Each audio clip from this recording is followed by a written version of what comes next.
On se retrouve avec Christophe de Position Revue pour la deuxième partie de l'analyse React à la vidéo de Tatiana Ventose sur les producteurs. On avait fait déjà une première partie de vidéo qui vous avait bien plu, qui s'appelait Tatiana, consultante en bullshit de droite. Et là, du coup, on va continuer la vidéo, évoquer notamment des sujets dont on avait commencé à parler, desquels on avait commencé à parler, notamment le sujet des bullshit jobs, parce que vous nous aviez questionné par rapport à ça. On avait dit que tout travail était utile. Alors, est-ce que tout travail est utile? C'est la question qu'on va se poser en partie. Et puis, on va voir aussi les solutions qu'apporte Tatiana à cette histoire de crise du capitalisme. Alors, elle avait commencé en disant faut réduire les impôts, faut réduire les aides sociales, tu produis pas, tu manges pas, ne pas augmenter les salaires, c'est la pire des choses à faire d'augmenter les salaires. Enfin voilà, elle était dans un truc un petit peu droitier, ça nous avait amusé. Et donc, on accueille Christophe de Position Revue. Ça va, Christophe? Salut, qui êtes-vous? Déclinez votre identité. Je ne vous Je reconnais suis le pas. Padu rasé, le double maléfique de Paduring. Vas-y, on va commencer directement sur la vidéo de Tatiana. On était à 11 minutes 20. Va falloir acter ça. Tous les niveaux de l'échelle. Donc ça, c'est vraiment pour des trucs de court terme. Après, sur du plus moyen terme, évidemment, il va falloir former. Je distingue quand même deux grandes catégories. Il y a tous les gens dans des métiers inutiles qui vont se reconvertir dans des métiers utiles pour les avantages sociaux et fiscaux que je viens d'évoquer ci-dessus, et aussi parce que, je suis désolée, on n'a pas besoin de 150 000 consultants en France. Non. Putain, on reprend directement dedans. En fait, c'est presque dur parce que là, elle est dans un truc, elle a toujours son air vénère à choisir qui est utile, qui est pas utile. Elle a nous expliqué, voilà, donc on n'a pas besoin de ça en France, mais elle veut pas changer le système productif. Et c'est bizarre parce que le système productif a produit ça, tu vois. C'est ça. Et tu sais, elle se dit pas, Tatiana. Tatiana, elle est pas. Il y a un truc qu'elle a pas, tu sais, c'est l'humilité. Tu vois. C'est vrai. Tatiana, elle est pas dans la compréhension. Elle se dit pas, non, mais. Tu vois, normalement, tu te dis, il y a 150 000 consultants en France. Mais pourquoi? Tu vois, elle se dit, non, je suis désolé, mais là, on a parlé trop longtemps. Ça n'a rien de m'expliquer. Ils servent à rien, tu vois. Bon, bien, Tatiana. Mais tu vois, elle est dans... Tatiana, elle parle du réel tout le temps. Mais en fait, elle est tout le temps dans le jugement de valeur. Elle fait...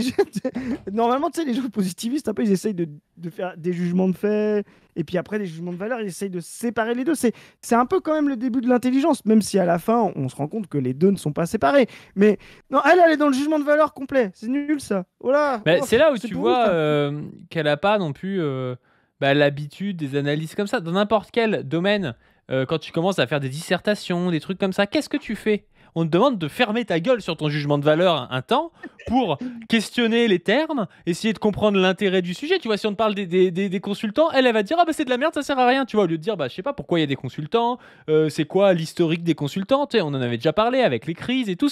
Et là, tu commences à comprendre un petit peu ce que c'est. Et après, tu pourrais limite apporter ton jugement de valeur si tu as envie, tu vois. Mais dans un premier temps, c'est quand même important de faire ça, quoi.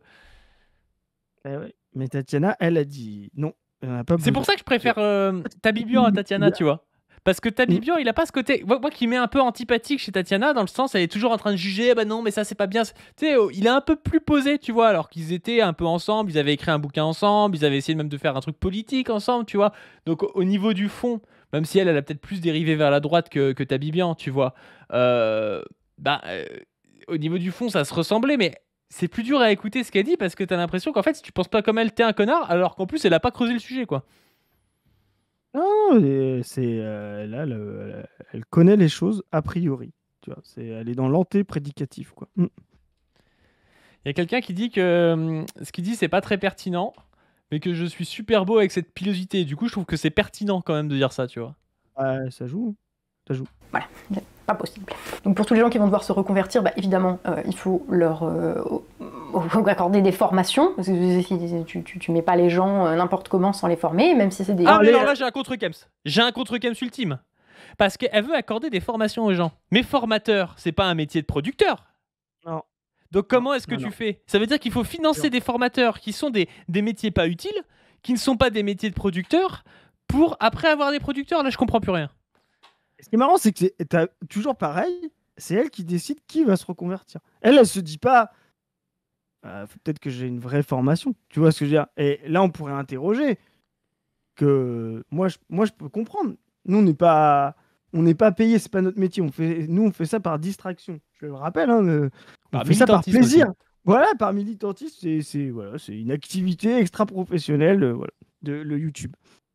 C'est sympa, hein, c'est comme d'autres trucs, hein, voilà. Mais tu vois, c'est son revenu. Elle pourrait se dire, avoir une critique en se disant, ben ouais, j'aimerais bien participer à une production plus concrète et sociale. Par exemple, je sais pas, fabriquer de la nourriture ou le truc comme ça, des médicaments, tu vois, à un moment, prend ce truc. Des yaourts. Mais elle va se dire, voilà, mais elle va se dire par contre, bah ouais, c'est aliénant d'être ouvrier, donc voilà, donc et même d'être dans des classes intermédiaires. Commencer à une critique une critique un peu plus fine, tu vois, du mode de production, en se disant, mais attends, est-ce que finalement la répartition du travail, le fait que ça prend une journée complète et qu'on est dans la surspécialisation t'oblige à avoir qu'un seul métier et d'avoir très peu de temps pour l'activité extra-professionnelle, si en plus tu as une famille, etc. Tu vois. Et donc d'essayer de voir comment on peut réduire le travail. C'est une augmentation de salaire, hein, au passage. Quand on a compris Marx, on sait que la réduction du temps de travail est une augmentation de salaire. À salaire constant, je veux dire. Voilà.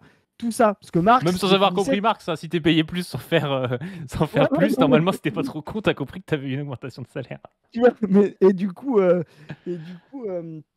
d'avoir ce que Marx, tu sais, un peu dans sa période un peu utopique, disait, bah voilà, le communiste, c'est tu seras pêcheur le matin, poète l'après-midi, etc. Bah ça, tu vois, elle pourrait l'interroger, de dire, mais comment je peux arriver à concilier les deux, etc. Bah non, elle se dit, non, mais il y a des gens qui sont utiles, il y a des gens qui sont inutiles, on va transformer les inutiles en utiles, et moi, je reste sur YouTube. Bah ok, très bien, pas de problème. Formations qui peuvent être de très courte durée. Donc il y a la formation pour tous les gens en reconversion, mais je pense qu'il faut aussi penser en amont, à savoir la formation au niveau de l'école, au niveau éducatif. Aujourd'hui, le fait est que... Attends, les profs, ils sont pas producteurs, donc je vois pas pourquoi elles s'en mêlent. Les profs, faut abolir l'école, d'après Tatiana, tu vois. Il faut abolir, non mais elle se rend pas compte, je te dis, de l'interdépendance de tous les, comment dire, métiers de la division du travail. Et de la nécessité de tous les métiers de la division du travail, plus ou moins efficaces. Il n'y a pas de souci. Il y a des gens qui sont plus ou moins efficaces, des potes qui sont plus ou moins efficaces, des entreprises qui sont plus ou moins lentes parce qu'elles sont bureaucratisées. On va en parler si on parle des bullshit jobs, etc. Mais elle est incapable de penser que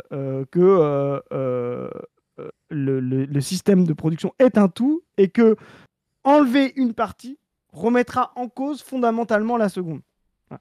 Et Tatiana, elle a une vision rationaliste. Elle dit il y a un bloc bleu, il y a un bloc rouge. Moi, j'aime pas le bleu. Enfin, elle aime plutôt pas le rouge. C'est ce que j'allais dire, ouais. Moi, j'aime pas le rouge. Hop, je l'enlève et du coup, le bleu reste bleu. Tu vois. Et en fait, on se rend pas compte que l'existence des deux rend le bleu bleu. Voilà. L'école, le collège, le lycée, ce sont des lieux où finalement tout ce qui est métier manuel, les voies professionnelles, en fait, ça n'est pas présent. Tu peux faire toute ta scolarité sans... L'école, elle a dit l'école, tu vois, genre il n'y a pas de voie professionnelle dès l'école, tu vois, le gamin, il est en CE2, il n'a pas encore appris les divisions, et elle veut lui mettre un marteau-piqueur entre les mains et qui goudronne un peu des routes et qui casse des routes, quoi. Bien sûr. Bien sûr. Non, mais c'est le programme de la droite. La droite arrête pas de te dire ça. Ils essaient de remettre en place le travail des enfants. D'ailleurs, Macron l'a fait. C'est une macronisme mentale à ce niveau-là. C'est de dire ah, mais ouais, mais dès la 4e, plutôt que de faire le théorème de Thalès, comme t'es un gros débile, toi, et on va te mettre un truc entre les mains, on va te faire taffer, tu vois. Parce que c'est un peu ça, ce truc-là. Ce sera pas les enfants de bourge, ce sera les enfants de pauvres dont on dira ah oui, mais de toute façon, ils auraient pas pu faire des grandes études, sous-entendu, ils sont débiles, et on va leur mettre des trucs entre les mains et les faire bosser, tu vois. Oui, mais tu comprends bien que ça va. Si c'est valorisé socialement. Elle compense. C'est vraiment l'idéologie petite bourgeoise. Elle pense que les idées, en soi, changent les rapports de production. Le mec, elle le dit clairement, il n'est pas plus payé. D'accord. C'est ça qu'elle veut pas. Ça, c'est une idée débile, elle l'a dit.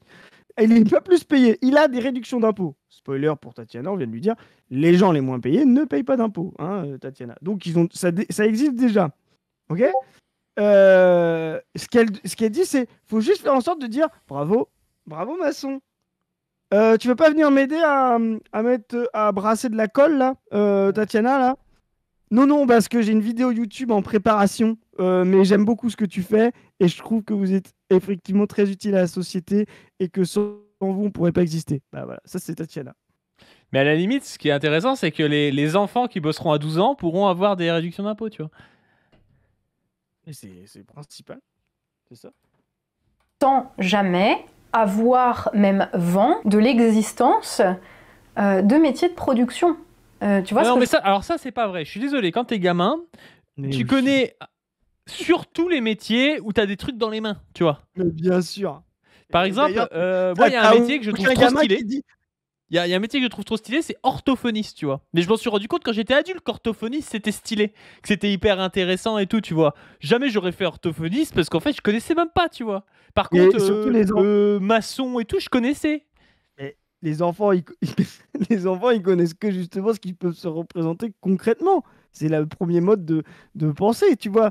Donc, et c'est pour ça que les enfants, ils veulent être pompiers, ou les enfants de Roussel, ils veulent être policiers, ou tu vois, les enfants, tu vois, ils veulent être coiffeurs, ou ils veulent, tu vois, ils veulent être maçons ou boulangers. Tu vois, moi, ma fille, elle a 8 ans, elle veut être restauratrice. Donc, tu vois, moi, c'est mort. Tu Oh vois. la Donc, petite bourgeoisie, oh voilà. là là Donc là là, là. elle dit, moi j'aime bien faire la cuisine, du coup j'ai envie de, tu vois, j'ai envie de faire le restaurant, tu vois, d'être cuisinière, tu vois. Euh, et personne dit, bah moi j'ai envie d'être responsable logistique ou chef de projet support IT, tu vois. Les enfants, ils peuvent pas. Je vais être dans la R&D. Et le Tu sais, il a problème, 8 en ans, fait, ce c'est gamin, que il va être dans la le R&D. problème, le problème de notre société, c'est que qu'est-ce qui se passe? Et l'enfant, il dit, ah, moi, j'aimerais bien construire des maisons, être maçon. Et là, les parents, ils regardent, ils font, ça paye pas, ça. Tu Ouais, vois, où, genre, où ah ils font non, semblant d'ignorer, tu vois. Donc le tu vois, gamin, il dit non, 10 non. fois ça, et le Ah, jour mais, où il dit ah, mais il est un jeune. autre truc un peu mieux, tu vois, ils disent ah oui, bah, Timéo, il veut faire ce truc-là, tu vois.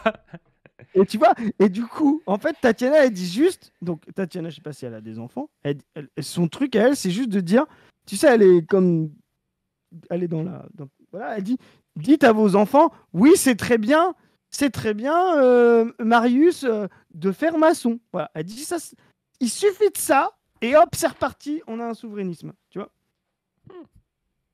je veux dire voilà. Et après, bah, si t'es mauvais au collège, on t'envoie en filière professionnelle. Mais pareil, enfin ça fait pas un projet pour une société. Ça, donc il faudrait sans doute, je pense dès le début du collège, Ça fait pas un projet. Non, mais ça, c'est ouf. C'est Tatiana qui parle du réel. Ça fait pas un projet pour une société. C'est comme ça que la société française fonctionne depuis près de 100 ans, Tatiana.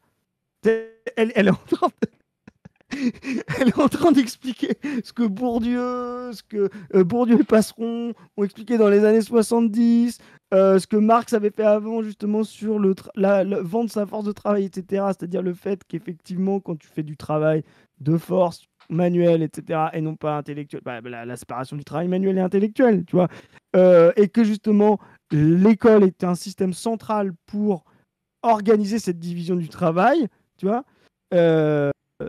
Dans tous les pays occidentaux, la France y compris, elle est en train d'expliquer ça fait pas un projet pour la société.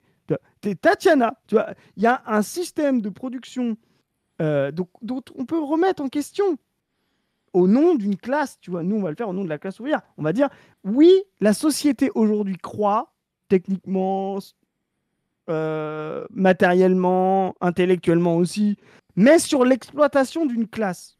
Tu vois, on considère qu'elle va croître bien mieux techniquement et bien mieux intellectuellement sans l'exploitation. C'est ça notre vision du monde ouvrière. C'est pas une critique morale, c'est pas une critique technique, c'est une critique concrète. On se dit, oui, aujourd'hui, la société est efficace, mais elle pourrait l'être bien plus si elle se débarrassait de l'exploitation. Et bien non, Tatiana a dit, ça marche pas. Mais ça n'a aucun sens. La société fonctionne comme ça. On peut la critiquer, etc. On peut mais ça n'a aucun sens. Réformer les programmes, réformer la structure du système scolaire pour y inclure la découverte des métiers de production, des métiers manuels. C'est le programme de Macron, ça, non? Eh ben oui. C'est le programme de, C'est je te dis, le tous les programme de ministres Macron, droite. c'est de dire, ouais, en 5e, il faut qu'on commence à machin et tout. Oui. Du métier d'agriculteur, du métier d'ingénieur, du métier d'ouvrier. Enfin, je veux dire, il faudrait qu'il y ait... Du métier d'ouvrier, c'est genre, c'est un métier en soi. Voilà. Tu peux découvrir le métier d'ouvrier. Elle- C'est genre, les voilà. ouvriers sont pas différents. Elle confond les classes, tu vois, et elle confond les classes et les métiers. Déjà, ça, c'est typique hein, du Ah bah oui. productionnisme, etc. Confondre les classes et les métiers. Elle dit ouvrier, c'est un métier. Bah non, ouvrier, c'est une classe, Tatiana. Tu vois, quand t'es ouvrier... Genre, tu sais, t'es dans un abattoir où métallurgiste, tu fabriques ouvrier des pinces à métallurgiste. linge, c'est pareil pour elle. tu sais. T'es ouvrier métallurgiste ou t'es conducteur d'une ligne de façonnage de brioche, j'en sais rien, ou de pain de mie, bah tu passes pas de l'un à l'autre comme ça parce que t'es ouvrier quoi. Ah bah je suis ouvrier, c'est mon métier. Non, c'est deux métiers différents. Voilà, ça, à l'école, on ne te l'enseigne pas et t'es juste dans les bouquins. Et ça, vraiment, c'est un énorme manque. Et Mais en plus, si tu veux, je trouve qu'il y a... Elle voudrait que dès le jeune âge, on inculque, tu vois, des valeurs, machin, on montre des métiers aux gens, tu vois, alors que limite, peut-être que quelque chose d'émancipateur, et je pense que c'était pensé dès la Révolution française, mais tu t'arrêteras, tu connais peut-être mieux ça que moi, c'est justement de donner aux citoyens une éducation avec une capacité d'avoir un esprit critique, qui est pareil pour tous les citoyens. En fait, ce qui serait mieux, ce serait un système où même si tu fais un métier qui n'a pas besoin d'avoir, je sais pas, une énorme culture dans plein de trucs, bah, que tu aies quand même la capacité de profiter de ton enfant, je sais pas, jusqu'à 18 ans avec des cours, avec, je sais pas, la découverte par exemple de la littérature, de la philosophie, de plein de trucs qui peuvent t'élever spirituellement plutôt que de t'envoyer charbonner dès 13 ans, tu vois. Ce serait beaucoup plus émancipateur. Quand bien même, après, t'as un boulot qui est plus manuel, tu vois. Ouais, bien sûr. ça fait que du coup, on se retrouve avec tous les mauvais élèves qui se retrouvent en lycée pro. Parce que moi, j'en connais tellement des mecs comme ça, tu sais, des types, on les a un peu envoyés comme ça parce qu'ils réussissaient pas trop et tout, donc on leur a dit fin un CAP et tout, et puis après, ils se remettent à lire des bouquins à 21, à 24 ans, tu vois, et il leur manque certaines billes, tu vois, parce qu'en fait, ils ont pas eu, ils ont pas fait le lycée, ils ont pas eu de cours de philosophie, de littérature et tout, alors qu'en fait, ça les intéresse vraiment, et il y a quelque chose de vraiment, mais anti-citoyen à priver toute une partie de la population de choses qui peuvent t'élever spirituellement, tu vois. Mais en fait, c'est la vraie critique qu'on peut faire de la division du travail. Aujourd'hui, la division du travail, elle est divisée, comment dire, socialement. Il y a des, comment dire, il y a des tâches à faire, d'accord, dans tout système de production, même dans des systèmes de production plus limités, je sais pas, la famille ou quelque chose comme ça. Et il y a plusieurs façons de le diviser. Soit tu le divises temporellement, tout le monde se divise les tâches, d'accord, et le fait à tour de rôle. Ça peut être une forme de division temporelle du travail. Ça peut se faire hein, dans les entreprises. Voilà. Ou soit tu fais comme nous, on fait la division sociale, c'est-à-dire qu'on spécialise des gens. On spécialise des gens dans certains types de métiers. Et effectivement, il y a des structures, des institutions qui nous servent à décider et à légitimer cette spécialisation, dont l'école. L'école, souvent, ce qu'on oublie, c'est qu'elle ne reproduit pas. L'école, elle ne sert pas à reproduire les classes. Le système de reproduction de classe ou de caste, justement, il n'a pas besoin de l'école pour se faire. Dans tous les mondes où il y a des classes et des castes, l'hérédité est un système bien, bien meilleur. Parce que dans un système bourgeois qui postule l'égalité de chacun, la liberté, etc., il faut arriver à faire en sorte de légitimer que un tel sera médecin et l'autre sera caissier. Donc ça se fait avec une institution qui s'appelle l'école. Voilà. Et effectivement, ensuite, ta division du travail t'oblige à répéter tout le temps la même tâche toute ta vie. Répéter le même métier toute ta vie. Ça, c'est une forme d'aliénation que la classe ouvrière a essayé de combattre. Et effectivement, cette aliénation, elle est de plus en plus importante. Et là-dessus, on va pouvoir peut-être enchaîner avec les bullshit jobs, etc. Elle est de plus en plus importante, plus le capital est concentré, organisé, technocratisé. Voilà. Alors que pour être électricien, il y a encore 20-30 ans, il fallait un sacré bon niveau de mathématiques, et c'est normal en fait. Mais aujourd'hui, on s'en fiche de toute façon. N'importe quoi, mais non, mais voilà. Bon, mon père était électricien chauffagiste. Et il a été électricien chauffagiste. Il a été métallo, il a été électricien chauffagiste et il a fini routier. C'est pour te dire. Mais mon père, il a le CAP. En mathématiques, il a jamais eu un meilleur niveau que n'importe quel gars du brevet des collèges. Et en mathématiques, il n'y a pas besoin d'avoir un certain niveau en mathématiques pour être électricien, Tatiana. C'est justement pour ça que les gens qui sont mauvais en mathématiques, on les envoie en électricien. Si effectivement les gens mauvais en mathématiques ne pouvaient pas exercer le métier d'électricien, ce qu'elle dit sur le fait qu'on envoie les cancres dans les métiers manuels ne fonctionnerait pas. Donc, mais elle veut dire qu'avant, on envoyait les gens bons dans les métiers manuels, et plus maintenant, c'est ça qu'elle dit. Il y a 30 ans, Attends. Il y a 30 ans, quand tu étais bon en maths, tu avais le choix entre faire polytechnique ou électricien. Ça n'a jamais existé. Ça n'a jamais existé. Personne n'a dit, tiens, il est excellent en maths, celui-là, il va faire électricien. Et ça a tellement aucun putain de sens, mais jamais on a entendu ça parler n'a de ce truc. aucun sens. Je veux dire, la meuf est en train de raconter, tu vois, ça ne... moi, le grand-père de ma compagne, il était maçon, bah, il savait pas lire et écrire, tu vois, justement, et c'est pour ça qu'il était maçon. Parce que alors, je sais pas, dans le chat, j'ai pas lu là, mais ça ne reflète en rien l'intelligence, vraiment la culture et le niveau de technique intellectuelle reflète absolument en rien l'intelligence. Il y a vraiment ça, faut vraiment le dépasser. D'ailleurs, en fait, toutes ces générations, on va dire, de certificats d'études qui sortaient avec le certificat d'études, c'était le niveau de diplôme minimum pour sortir. Étaient, comme on disait, vus comme les mauvais, les moins bons en fait du système.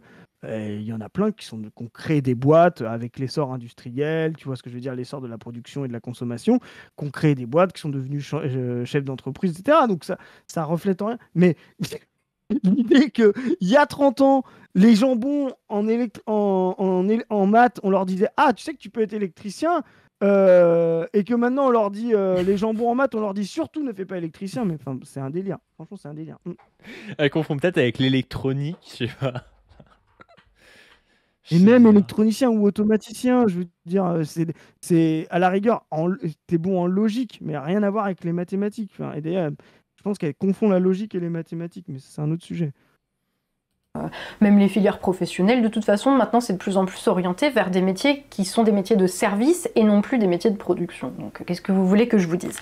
Voilà. Donc, mais en plus, c'est pas vrai. Enfin, je veux dire, les gens qui sont bons en maths actuellement, ils finissent pas tant que ça dans des métiers de service. Alors, ils peuvent être profs de maths, mais ils peuvent être ingénieurs ou des trucs comme ça, qui sont des métiers de production quand même. Tu vois, c'est pas des métiers de service. Tu vois, les gens bons en maths aujourd'hui, ils sont ingénieurs.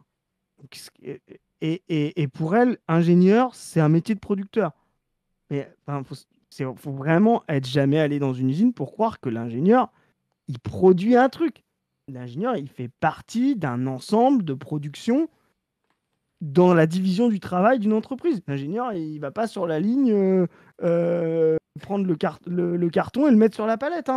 Il tire pas le transpalette, tu vois. Donc, et elle, pour elle, ça, c'est un métier de producteur. Donc ça veut dire qu'en moi, je pense qu'elle pense que c'est un métier de service, justement. Moi, je pense qu'elle pense que c'est un métier de service, tu vois.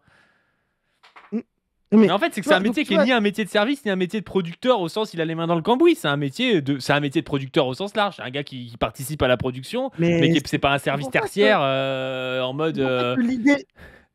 L'idée producteur parasite n'a aucun sens. Bah, bien sûr, en fait, le problème, c'est que ça dichotomie n'a pas de sens. À quel moment dans je sais pas, dans l'entreprise Apple, par exemple, tu dis Apple pourrait tourner sans tout ça, et en gardant que ça. Et ça n'a absolument aucun sens. Si c'était le cas, on parle de capitalisme, de gens dont l'objectif est de réduire tout le temps la seule marchandise sur laquelle ils ont des effets de levier directs, c'est-à-dire la marchandise travail, ce qu'on appelle augmenter le taux d'exploitation. Si c'était si évident, alors je propose à Tatiana d'aller expliquer à Apple, à Microsoft ou à Total ou à Stellantis, tu vois, comment ils peuvent gagner plus d'argent s'ils ont toute une masse de gens inutiles euh, et qui pourraient faire exactement la même production de voitures sans tous ces gens, d'accord? Avec leurs spécificités. À quoi ils servent? Est-ce qu'ils servent à créer des débouchés aux voitures, le marketing, etc., la publicité? Est-ce qu'ils servent à renouveler la voiture, les designers, justement, pour renouveler la consommation? Est-ce qu'ils servent dans la logistique, acheminer les pièces, etc.? Est-ce qu'ils servent dans le pur encadrement, faire en sorte que les données remontent à la direction pour qu'ils puissent prendre des décisions, etc., sur le dos des ouvriers? Tout ça, Stellantis ne tient pas que avec les producteurs, tu vois. Donc, si c'était des gens purement parasitaires, ça fait longtemps qu'ils auraient disparu. Ouais, mais en fait, là, ça nous renvoie, on va être obligé d'en parler, ça nous renvoie au bullshit job de David Graeber, parce que tout le monde nous a attrapé la veste en disant oui, mais il y a des jobs inutiles, c'est les bullshit jobs de David Graeber. Mais David Graeber, malheureusement, il est décédé trop tôt pour finir d'extrême droite avec Tatiana Ventose, mais il pense comme Ventose sur Bien ça. sûr, bah, c'est un David anarchiste, hein. Graeber, il est Ils sont des- complotiste. C'est un anarchiste, ils finissent tous à l'extrême droite, c'est logique. Non, mais le mec, il Je pense que. plaisante. Non, mais le mec, il pense qu'il y a des gars qui ont fait en sorte qu'en gros, tu sois payé à rien faire, tu vois. Voilà, en fait, le problème de David C'est Graeber, n'importe quoi, tu vois. on va y venir, ouais. Mais il faut lire un petit peu. David Graeber, déjà, sa méthodologie sur les bullshit jobs. Alors, le livre est assez rigolo à lire, hein, parce qu'il est... Voilà. Mais déjà, sa méthode à David Graeber est de fait anti-marxiste, parce que lui, il a fait une enquête, en fait. Il a interrogé des gens pour savoir si les gens ils trouvaient que leur travail avait du sens, tu vois. Donc, comme si, en fait, ce qui est paradoxal, comme si, justement, les gens étaient transparents à ce qu'ils faisaient. Alors que toutes les, comment dire, la force du marxisme, c'est d'avoir conçu ce que Marx appelait le fétichisme de la marchandise, et ensuite, Lukács l'a prolongé, la réification, c'est-à-dire de dire le processus social de production de la marchandise capitaliste, d'accord, est tellement spécialisé, aliénant, etc., que les gens sont, c'est la phrase de Marx, les producteurs sont séparés de leurs produits. Et donc le fétichisme de la marchandise, c'est de ne plus comprendre le process de production sociale de la marchandise, comme si elle apparaissait telle qu'elle est. C'est-à-dire, on confond le fétiche avec le rapport social qu'il est censé avoir. Voilà. Tout ça, c'est le vrai travail des marxistes, de montrer ça. Et de montrer comment, plus tu es éloigné de la production, parce que ça, c'est la thèse de Lukács, plus tu es éloigné du concret, tu vois, donc tu es dans les classes intermédiaires et dans la bourgeoisie, plus le fétichisme de la marchandise, il est important. Et donc Graeber, il arrive là-dessus, en 2000, dans les années 2000, et dans des sociétés où il y a énormément de classes intermédiaires, support, logistique, énormément de surconcentration du capital, et donc de division du travail, et donc de travaux administratifs. Et là, il se rend compte quoi? Il se rend compte en faisant l'enquête qu'il y a des gens qui sont dans le fétichisme de la marchandise, qui ne comprennent pas ce qu'ils font, tu vois. Et il se dit, puisqu'ils comprennent pas ce qu'ils font, c'est qu'ils servent à rien. Tu vois. Ça, c'est sa conclusion. Tu vois. Donc le type, il casse toute l'analyse marxiste, etc. Donc ensuite, il contrevient, moi, il n'y a pas de problème, hein, à l'économie politique marxiste en montrant justement que la tendance du capitalisme, c'est justement de détruire du travail vivant pour fabriquer du travail mort et donc d'avoir la baisse tendancielle du taux de profit. Lui, il inverse le truc en disant... Et donc, comme il ne trouve pas d'explication là-dessus, il vient en disant en fait, c'est parce que le travail, c'est aliénant.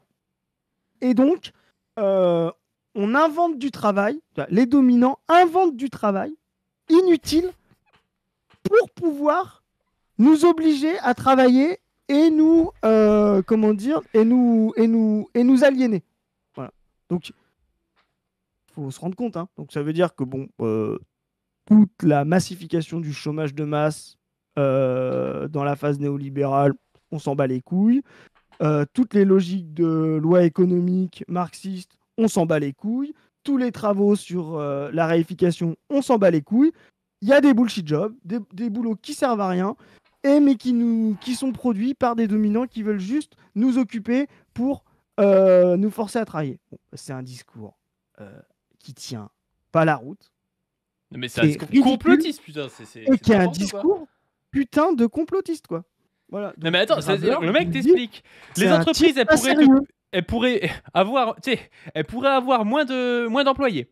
Donc en ayant moins d'employés, baisser les prix de leurs marchandises et faire foutre en faillite tous leurs concurrents, mais ils le font pas pour t'aliéner en te donnant un boulot qui sert à rien, en te Et ça, payant pour ce boulot qui sert à rien. ça- C'est complètement hallucinant comme Comme théorie. si en plus, tu sais, les bourgeois, les chefs d'entreprise, tu sais, ils avaient une vision finie, totale de la société, en se disant, tu vois, en sachant qu'il faut aliéner des gens, tu vois. Mais non, l'aliénation, elle est faite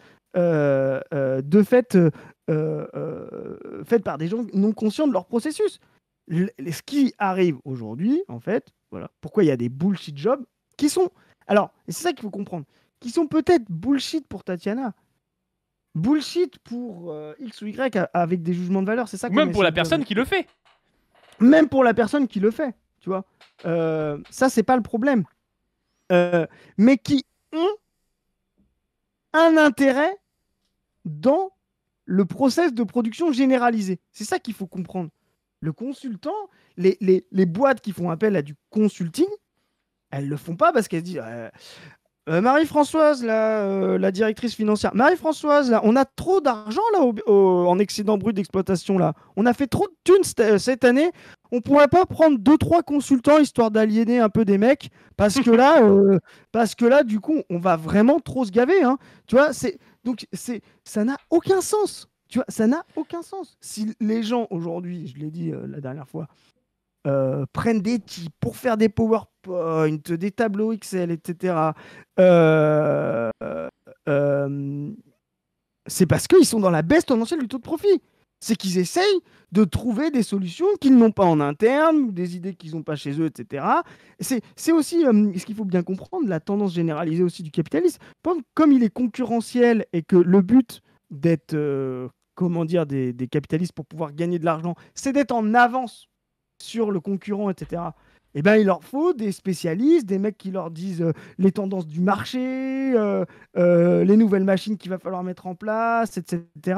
Tu vois et donc, quand on fait appel s'il y a 120 000 consultants et que ça augmente aujourd'hui, je vous le dis, hein, si vous voulez être consultant, les gens dans le chat, c'est un métier prospère. Pourquoi? C'est parce que la crise augmente et que tu as des gens qui n'arrivent plus à fabriquer du profit et qui pensent, comment dire, réellement, sincèrement, que faire appel à des consultants, ça va les aider à retrouver des gains de productivité, des logiques de profit. C'est comme ça que McKinsey, BCG, Accenture, toutes ces grosses boîtes de conseil prospèrent. C'est des entreprises qui sont nées, McKinsey est né dans les années 20, pendant les crises, etc.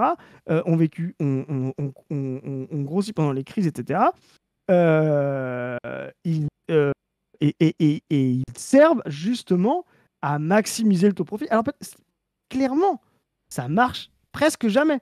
Mais ils s'en foutent. L'important pour eux, c'est de faire croire qu'ils vont y arriver. Tu vois. Ouais. Tu vois, il y a Lamorès qui dit un truc qui dit mais les bullshit jobs, c'est plus une histoire de job qui n'a d'autre utilité que de créer de la valeur sur rien du tout. Mais encore une fois, c'est un peu une. Oui, ça veut rien dire. Là, tu es un peu en train de faire pas une vérification, mais tu vois, genre à penser quoi là, la marchandise ou le profit, c'est des trucs qu'on peut toucher, ou la valeur, c'est un truc qu'on peut toucher. Si toi, tu fais du marketing et que de fait, ton entreprise, elle gagne 300 000 balles en plus à la fin de l'année, bah, tu as créé de la valeur en tant que telle et donc tu as une utilité pour ton entreprise. En fait, c'est simplement ça. Le problème, c'est que vous confondez l'utilité dans le système capitaliste, c'est-à-dire est-ce que tu permets une création de valeur et de la rentabilité et de l'utilité chez vous et tout. Évidemment, chez vous, quand vous voulez faire de la bouffe à votre famille, à vos enfants, vous n'avez pas besoin d'un consultant chez McKinsey, mais ça n'a pas de rapport en fait. Ce qu'il faut bien comprendre, c'est que le rapport de l'utilité, il est aussi dépendant de notre position sociale, etc. Et vous pouvez très bien étudier le monde de l'Ancien Régime et de voir le métier de page, de valet, etc. Vous allez dire, bah ouais, c'était inutile comme métier. Tu vois, tous les serviteurs de bourgeois ou des juristes spécialistes de l'étiquette, etc. D'accord, très bien. Mais ça, c'est un jugement de valeur à partir déjà de votre position actuelle, c'est-à-dire post-ancien régime, quoi. Tu vois, après, voilà. Post-ancien régime, c'est un peu bizarre, mais voilà. Post-féodalité. Et puis ça pouvait être une position de classe déjà critique de l'époque quand vous êtes bourgeois ou quand vous êtes, moins quand vous êtes serf d'ailleurs, quand vous êtes bourgeois, quand vous êtes un peu à l'écart de la féodalité, etc.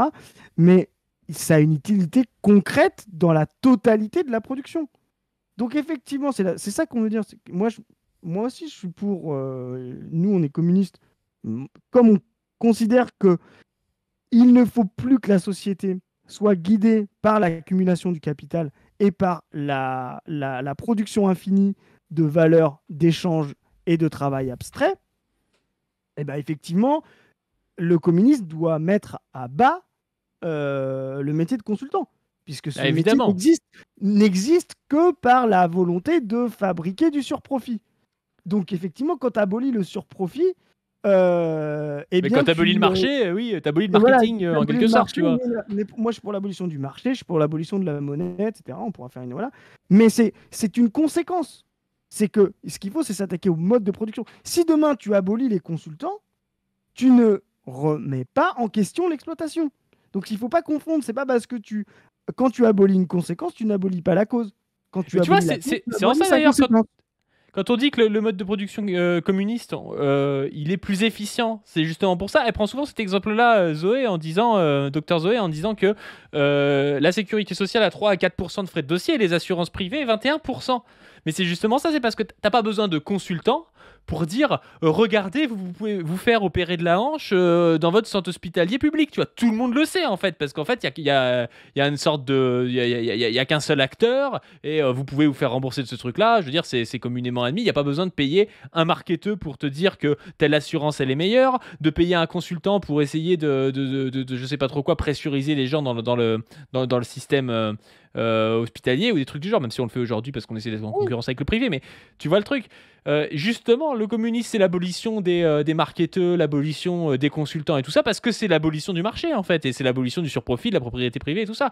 Donc évidemment que nous on trouve qu'un consultant ça n'a pas d'utilité dans le communisme, mais actuellement de fait ça en a, sinon ça n'existerait pas. Exactement. C'est ça le truc, c'est que et d'ailleurs c'est pas à Tatiana de dire que ça n'a pas d'utilité, et elle-même ne veut pas sortir du capitalisme, donc ça n'a pas de sens pour elle de dire que ça n'a pas d'utilité. Tu peux pas vouloir la petite production, petite bourgeoise et les petites entreprises, et d'un autre côté dire oui mais le marketing est interdit et les consultants ça sert à rien. Faut être cohérent, tu vois. Bon, concrètement, à expliquer à quoi servent ces consultants. Ces consultants, ils vont servir, par exemple, à prendre les coûts de l'entreprise et puis à les rationaliser, à les comparer avec des standards internationaux que toutes les entreprises essayent de faire, etc. Et dire, par exemple, il y a trop de personnel, il y a un rapport ETP EBITDA trop important, et donc il va falloir virer 60 personnes. Voilà. Alors peut-être qu'effectivement, on est tous d'accord pour dire, et c'est pour répondre dans le chat, on est tous d'accord pour dire que c'est inique, c'est dégueulasse, mais ça, c'est pas consubstantiel au consultant, c'est consubstantiel au capitalisme. Voilà, ça sert à ça. Et c'est pour ça que les gens, on essaye de comprendre pourquoi il y a des consultants et pourquoi il y en avait 1000 fois moins il y a 30 ans, parce que le système était encore mu par des gains de productivité et de la croissance. Aujourd'hui, il est en crise, donc ça multiplie les consultants en comment trouver de la production, de la productivité, et comment trouver du profit, tout simplement. Voilà. Aujourd'hui, par exemple, il y a énormément de consultants en achat. Pourquoi ? Parce que les matières premières ont pris de l'inflation avec des logiques géopolitiques ou avec des logiques de la spéculation. Et il y a des entreprises qui ont besoin de payer des gars pour être sûr qu'ils achètent leur matière à bon prix, etc. Peut-être que ça vous paraît complètement débile. Et on est complètement d'accord. Et quand on est communiste, on se dit mais enfin ça devrait pas être comme ça que ça devrait fonctionner. Mais aujourd'hui, il y a des gens qui sont spécialisés, parce qu'on est dans un monde de surspécialisation, dans l'analyse des marchés de l'huile, de la farine, etc., du blé, etc., de la pomme de terre, ce que tu veux. Et donc ces gens-là donnent des informations, donnent des conseils, etc., à des chefs d'entreprise qui leur servent à prendre des décisions plus ou moins utiles, plus ou moins bonnes, plus ou moins mauvaises, etc. Mais parce qu'ils n'ont aujourd'hui pas la masse d'informations pour, c'est-à-dire performer en tant que société capitaliste, c'est-à-dire fabriquer du profit. N'oubliez jamais que dans le rapport social capitaliste, l'objectif final est de fabriquer du capital, transformer de l'argent en capital. Ce n'est pas comme ce que croit Tatiana, de fabriquer des marchandises pour des marchandises et fabriquer de l'argent en revendant des marchandises. Non, La marchandise sert à fabriquer du capital. Donc, à la fin, un chef d'entreprise, qu'il soit petite, grande, moyenne entreprise, il analyse la performance de son entreprise, non pas au nombre de maisons qu'il a construites, s'il est maçon ou s'il s'appelle Bouygues, non pas au nombre de voitures qu'il a fabriquées, s'il s'appelle Stellantis ou s'il s'appelle Renault-Nissan, il l'analyse au niveau d'excédent brut d'exploitation qu'il a fabriqué à la fin de l'année. Point. Revaloriser complètement ces filières-là, les filières professionnelles, avec tous les niveaux de qualification. Et après, bien sûr, vous allez me dire, ah bah oui, mais il faut des moyens, etc. Ben ouais, mais avec tout l'argent que l'État dépense dans des facs de sociologie pour que des gogoles à cheveux bleus aillent faire des thèses sur Buffy contre les vampires et le sexisme, moi je dis, cet argent-là... Mais elle croit qu'il y a beaucoup d'argent qui part dans les facs de sociologie. Encore un truc de... Hein, encore un truc de droit d'art. Je suis désolé, les facs de sociologie, de littérature, de philosophie, c'est des facs qui ne demandent pas beaucoup d'argent parce qu'il n'y a pas tellement de matériel. La plupart des thèses, elles sont pas financées. Enfin, c'est vraiment pas là où part l'argent de la recherche. Hein. L'argent de la recherche, elle part beaucoup plus dans des trucs de biologie, dans des trucs de médecine, dans des trucs comme ça, tu vois. Et c'est un choix de société, tu vois. À la limite, c'est pas forcément pour dire que c'est bien ou mal, mais c'est comme ça. Tu peux pas dire que l'argent de l'État passe dans les facs de sociaux pour financer les cheveux bleus. Quelle thèse dont elle parle de Buffy contre les vampires va être financée, tu vois. Non, mais et puis à la rigueur, j'ai envie de te dire, qu'est-ce qu'on s'en fout, tu vois. Bien sûr qu'on s'en fout, mais jamais de la vie quelqu'un a réussi à choper une bourse sur une thèse sur Buffy contre les vampires, tu vois. Tu vois, à la rigueur, moi je pourrais comprendre, tu vois. Mais c'est marrant comme quoi le travail de droite, c'est, tu vois, l'idéologie de droite. C'est-à-dire, elle met au même niveau l'argent dépensé en sociologie pour des thèses dont elle se fout. Bon, ça m'intéresse, hein, tu vois. Oui, mais moi aussi. Dans les séries américaines, tu vois, que McKinsey, tu vois. C'est-à-dire que c'est ça qui est fou. C'est comment, tu vois, moi je pourrais, à la rigueur, comprendre un gars qui dit McKinsey c'est dégueulasse et qu'on distribue plein d'argent en sociaux, même pour des thèses qui, moi, me semblent inutiles, mais peut-être qu'ils vont intéresser des gens. Bien sûr, évidemment. C'est de la connaissance pure et tout. Mais elle considère que c'est autant parasitaire de produire de l'analyse sur la série télé que d'être McKinsey. Mais ça, c'est vraiment de droite, quoi. Là, il serait peut-être mieux dépensé à former des futurs agriculteurs et des futurs ingénieurs. Juste comme ça. Parce que la gogole à cheveux bleus qui a fait sa thèse... Ah, t'avais raison. Elle pense que les ingénieurs, c'est des producteurs. Désolé, moi, je pensais qu'elle pensait que c'était du service. Sur le sexisme dans Buffy contre les vampires à Paris 8, elle sert à rien. Je suis désolée pour elle, mais elle sert à rien. Et il en va de...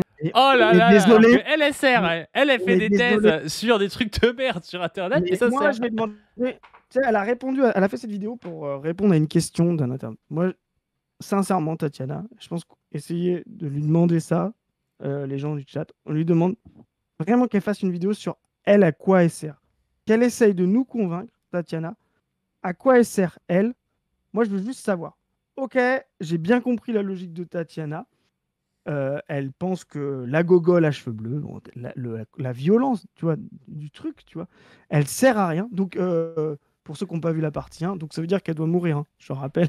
Attends, la gogole à cheveux bleus, elle parle de quelqu'un en plus qui est doctorante, tu vois, genre qui fait un truc à la limite qui est plus reconnu que de faire des vidéos sur YouTube, tu vois. Voilà.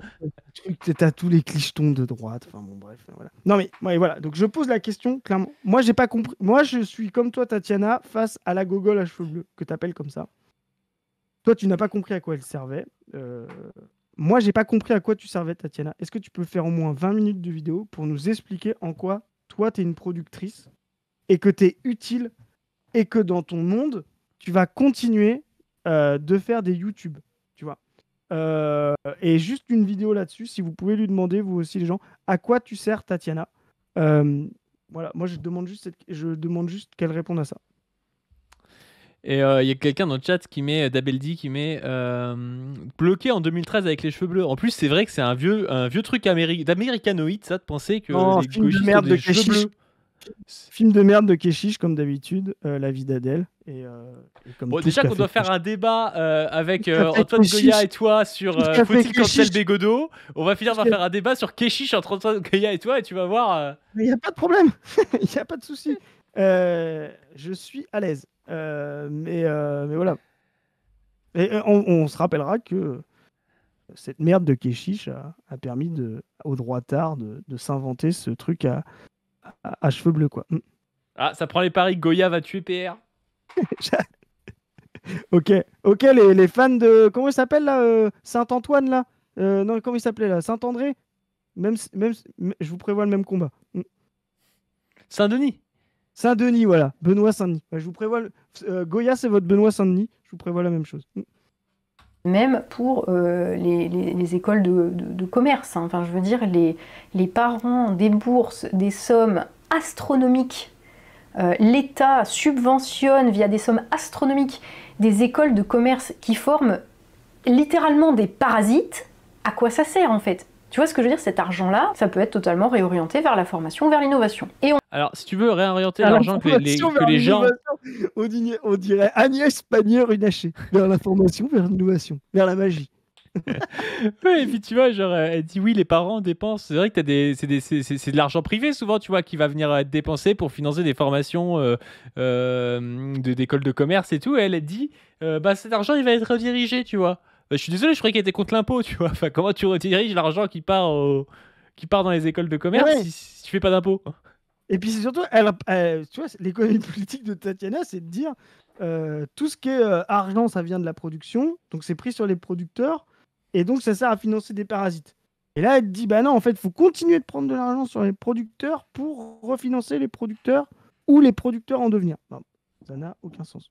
Comme si en plus les producteurs étaient eux. On les forme pas, donc ils sont eux-mêmes une génération spontanée. Tu vois ce que je veux dire? Les gens ne les forment pas, donc ils sont spontanément producteurs. Au dernier point, qui était du coup la première cause que je vous ai évoquée, à savoir l'aspect vraiment culturel, la valorisation presque symbolique de ces métiers de production. Je pense qu'il faut mettre un terme à cette espèce de lavage Il faut un jour férié, tu vois, la sainte maçonnerie. De cerveau qui a lieu depuis 50 ans, où on nous explique que faire un métier manuel, ce serait honteux, qu'il y a une humiliation profonde dans le fait d'être ouvrier ou artisan ou agriculteur. Alors, voilà, parce que... Juste, Tatiana, simple, fais efficace, droit au but, Tatiana. Non, ça sert à rien d'essayer de trouver un discours. Il n'y a pas d'humiliation profonde, etc. C'est dur et c'est mal payé. Mais toi, tu veux pas les payer plus. Ça s'arrête là. Depuis Marx, c'est le cas des ouvriers. Je cherche pas plus loin. Il n'y a pas besoin d'humilier, de dévaloriser. Ça, c'est pour des petites bourgeoises comme toi qui ont des idéologies, qui croient penser. Ouais, c'est concret, en fait. Mais personne ne les humilie pour le coup. C'est humiliant de faire un boulot qui est mal payé, où tu as une hiérarchie de merde et tout sur le dos, ça c'est un fait. Mais justement, il y a toute une idéologie de valorisation du travail, de la droite, ça va de la droite à Roussel et Ruffin, tu vois, de dire ah oui c'est super et tout, d'aller se casser le dos, je sais pas trop quoi, et justement pour essayer d'envoyer les gens travailler dans des conditions de merde, tu vois. De toujours, pas de toujours, justement, et c'est ça comment dire, la tâche des Tatiana Ventose depuis toujours, parce qu'elle se croit originale, mais voilà, c'est là la petite bourgeoisie conservatrice et réactionnaire. C'est de fabriquer de la valorisation du travail intellectuel, abstraite et idéologique pour que les travailleurs réels, concrets, qui subissent des conditions difficiles, puissent accepter leur sort. D'accord ? Elle a la même tâche avec sa valorisation du travail auquel elle veut surtout pas participer. Hein, tu vois, ça c'est quand même assez significatif. Tu vois, quand tu dans le chat, ils disent que le travail rend libre. Voilà. Et ben voilà. Donc ça a toujours été. Et je peux vous montrer des choses, etc., de Vichy, etc. Vous allez voir, c'est très intéressant par rapport à quel point on est similaire avec ce que pense Tatiana. Donc non, Tatiana, la dévalorisation des travaux manuels, elle est concrète, elle est réelle. Tu gagnes pas beaucoup d'argent quand tu es ouvrier et tu te tues à la tâche. Ça c'est concret. Et les gens comme toi, Tatiana, qui valorisent le travail, voilà, idéologiquement, vous êtes utile, c'est bien pour la société, c'est la magie, comme dirait Agnès Runacher, ou toutes les conneries, ou les rues, la société, vaut mieux d'être la société du salaire par rapport à celle des allocs. Tout ça, ça sert à quoi? Ça sert simplement à faire en sorte que les gens, ils acceptent leurs tâches, tout simplement.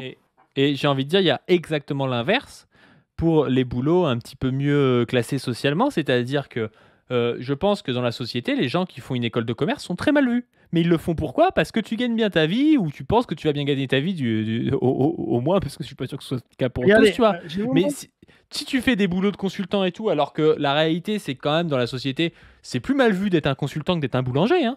Tu passes plus pour un con à être consultant qu'à être boulanger, c'est parce que tu sais très bien que quand tu vas être tu vas boulanger, ça dépend de la boulangerie, encore une fois, je prends un petit bourgeois, c'est peut-être pas la meilleure idée, tu vois. Mais c'est plus mal vu, on va dire, d'être consultant que d'être ouvrier ou travailleur agricole ou je sais pas quoi. Bah, c'est parce que quand tu es consultant, en fait, tu gagnes 3 à 4 fois plus qu'un travailleur agricole. Mais Mais si bien tu sûr. demandes à la télé aux gens, tu prends des gens dans la rue, tu dis entre un type qui est consultant et qui fait des plans de restructuration pour virer des gens et un mec qui est travailleur agricole, qu'est-ce que vous trouvez le mieux? Tout le monde va te dire travailleur agricole, tu vois. Par Bien contre, sûr. personne va envoyer son gamin à travailleur agricole, tu vois. Mais bien sûr, parce que la majorité des gens, eux, sont du côté des gens ont des volontés de bouffer. Voilà. Donc, eux, pour eux, des gens qui produisent voilà, des matières agricoles, ça leur parle. Comme on parlait des enfants tout à l'heure. Effectivement, la majorité des gens ne sont pas chefs d'entreprise ou cadres dirigeants ou actionnaires.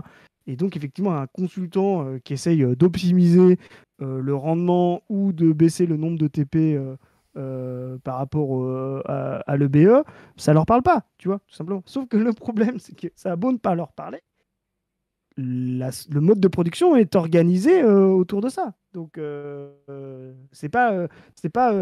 c'est justement la clé de l'analyse marxiste, c'est pas la masse qui oriente la société. Il y a quelqu'un qui dit les médecins sont mal vus aussi, mais les médecins c'est un peu différent parce que les médecins déjà ils touchent une sphère que la sphère de la Mais vie, de la santé et tout, donc forcément t'es mieux vu, tu vois, quand tu es les en médecins, relation les médecins, directe avec le soin des gens. Et puis en plus de ça, c'est une les classe très médecins, c'est comme particulière, les un peu flics. autonome, tu vois, un Non, peu mais les médecins, confraternelle. c'est comme les flics. Tout le monde les voit, trouve que c'est des cons, mais tout le monde comprend leur utilité. Tu vois, il y a personne qui dit les médecins sont inutiles. Alors, il y Bah a des bien gens sûr. il y a des gens qui vont peut-être dire ils gagnent trop d'argent ou ils sont cons, tu vois, ils sont pas sympas, etc. Mais personne remet en cause leur utilité, en fait, les médecins.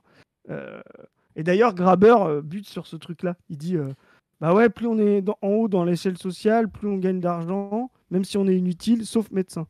Et il se pose pas la Il me question dit sauf de médecin pourquoi. graveur. Ouais, c'est ça. Ah bah oui, sauf médecin.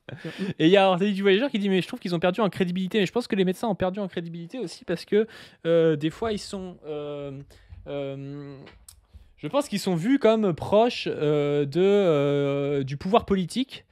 Parfois parce qu'ils sont toujours dans des trucs un peu à sucer le pouvoir politique et du coup macronistes notamment, mais pas que, aussi la droite LR classique. Et que du coup avec la crise, notamment la crise politique où comme dirait Gramsci, les dirigeants sont plus dirigeants mais ils sont juste dominants, quoi. C'est-à-dire qu'ils ont plus l'attrait d'être dirigeants parce qu'ils ont une certaine pas symbolique mais tu vois genre on Comme comprend qu'ils dirait dirigent. Lénine, Ouais, ils sont juste ils ne peuvent dominants, plus. quoi, et donc du coup, ils passent pour des valets des dominants, quoi, un peu les médecins parfois. Bah, c'est souvent ça, les crises et la crise du monde féodal, ça a été ça. C'est une classe normalement euh, qui servait à être la classe guerrière, etc., est devenue purement rentière et parasitaire, qui était l'aristocratie. Mais il y a des gens dans le chat qui disent euh, que je dis que Zoé est une conne. Mais non, nous on a la Je vais faire une Rolls capsule de. position revue, insulte Zoé. On a, bah non, mais Zoé, en plus, c'est ma sœur, mais on a la Rolls des médecins, et je pense que la prochaine fois qu'elle viendra, vous lui demanderez ce qu'elle pense des médecins, elle sera beaucoup plus hardcore que moi. Mais bon, on pourra en parler des médecins, mais c'est paradoxal parce que les médecins, c'est un métier, libéralo-technocratique, c'est le métier néolibéral par excellence.